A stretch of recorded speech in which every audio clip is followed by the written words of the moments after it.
বড় ধাক্কা তৃণমূলের। মুখ্য সচিব থেকে ওসি একাধিক আধিকারিকের বদলি নিয়ে কড়া মামলা খারিজ করে দিল হাইকোর্ট। নির্বাচন কমিশনের সিদ্ধান্তেই শিলমোহর আদালতের। তাহলে কি ভোটের আগে প্রশাসনিক রদবদল পুরোপুরি বৈধ? সবকিছু জেনে নেব আজকের এই প্রতিবেদনে। নমস্কার, আপনারা দেখছেন ভয়েস অফ বাঁকুড়া। বাঁকুড়ার সব খবর, সঠিক খবর সবার আগে। ভোটের আগেই রাজ্য প্রশাসনিক রদবদল নিয়ে যে বিতর্ক শুরু হয়েছিল তাতে বড় মোড় এনে দিল কলকাতা হাইকোর্ট। তৃণমূলের পক্ষ থেকে করা মামলা খারিজ করে স্পষ্ট জানিয়ে দিল আদালত, নির্বাচনের ক্ষেত্রে নির্বাচন কমিশনের সিদ্ধান্তে হস্তক্ষেপ করা যাবে না।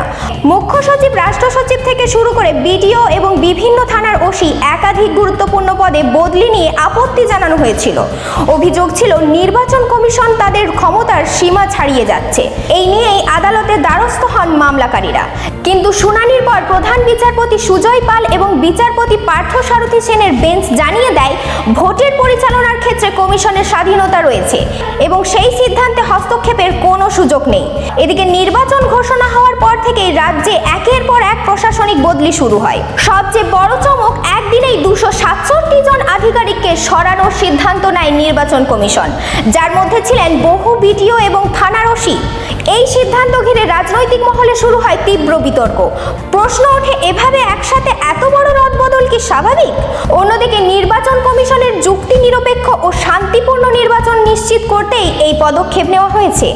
দেশের বিভিন্ন রাজ্যে এই পরিস্থিতি অনুযায়ী এমন সিদ্ধান্ত নেওয়া হয়ে থাকে বলেও আদালতে জানানো হয়। সব দিক বিবেচনা করে শেষ পর্যন্ত কমিশনের অবস্থানেই সিলমোহর দিল হাইকোর্ট। ফলে ভোটের আগে প্রশাসনিক রদবদল নিয়ে জট অনেকটাই কাটলো।